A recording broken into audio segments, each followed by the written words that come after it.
বিয়ে নিয়ে এক এক দেশে এক এক রকম নিয়ম রয়েছে। আয়োজন ভিন্ন হলেও আনন্দ আর উদ্দেশ্য একই।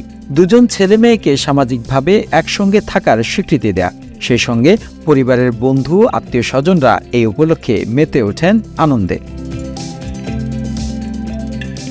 বিভিন্ন রীতিনীতি মেনে উৎসব আয়োজনের মাধ্যমে শেষ হয় একটি বিয়ের আনুষ্ঠানিকতা।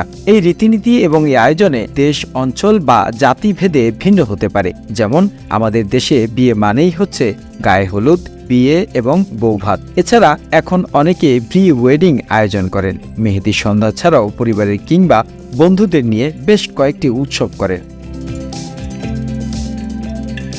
জানেন কি, বিভিন্ন দেশে বিয়ের দিন বরকনের নানান রকম রীতি পালন করতে হয়, যা শুনলে আমাদের অবাক লাগলেও তারা শত শত বছর ধরে এই নিয়ম পালন করছেন। এই যেমন কিরগিজস্তানে এক সময় ছিল যখন পুরুষেরা তাদের পছন্দের নারীকে অপহরণ করে বিয়ের জন্য বাধ্য করত। এই রীতি নারীর সম্মতি নিয়ে অথবা সম্মতি ছাড়াই করা হতো, যদিও এখন এই রীতি অবৈধ। বিহারের কিছু গ্রামীণ এলাকায় এখনো কিছু অংশে এই ধরনের রীতি পালন করা হচ্ছে। পার্থক্য হলো কনের পরিবার কোনো উপযুক্ত যুবককে অপহরণ করে তাদের কন্যা বা বোনের বিয়ের জন্য চাপ দেয় এবং পরে মহিলাকে তার সঙ্গে বিয়ে করতে হয়। জার্মানিতে একটি অদ্ভুত রীতি রয়েছে। নববিবাহিত দম্পতিকে টিম ওয়ার্কের গুরুত্ব শেখানোর জন্য এবং খারাপ সময়ে একে অপরের পাশে দাঁড়ানোর জন্য বিয়ের পরে যখন অতিথিরা নববিবাহিত দম্পতির বাড়িতে যান, তখন তারা সেখানে বাসনপত্র এবং মাটির পাত্র ভেঙে ফেলেন। তাদের বিশ্বাস এতে দম্পতিদের জন্য শুভকামনা আসে।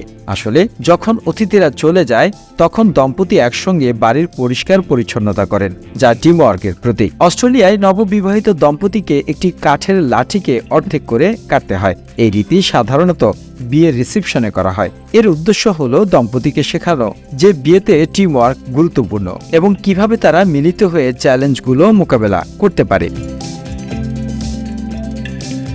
স্কটল্যান্ডের কিছু অঞ্চলে কনে এবং বর এর বন্ধুরা বিয়ের আগে তাদের মুখে কালো রং করে দেয় এবং তার উপর আটা জাতীয় ময়লা জিনিস ফেলে দেয়। এইভাবে তাদের অপমানিত করার ঐতিহ্য চলে আসছে বহু যুগ ধরে। আসলে তাদের সংস্কৃতিতে বিশ্বাস করা হয় যে বিয়ে করা কঠিন কাজ এবং যদি দম্পতি এই অপমান সহ্য করে একসঙ্গে থাকতে পারে তাহলে তাদের জীবন এবং বিয়ের সমস্ত কঠিন পরিস্থিতি মুখোমুখি হতে সক্ষম হবে।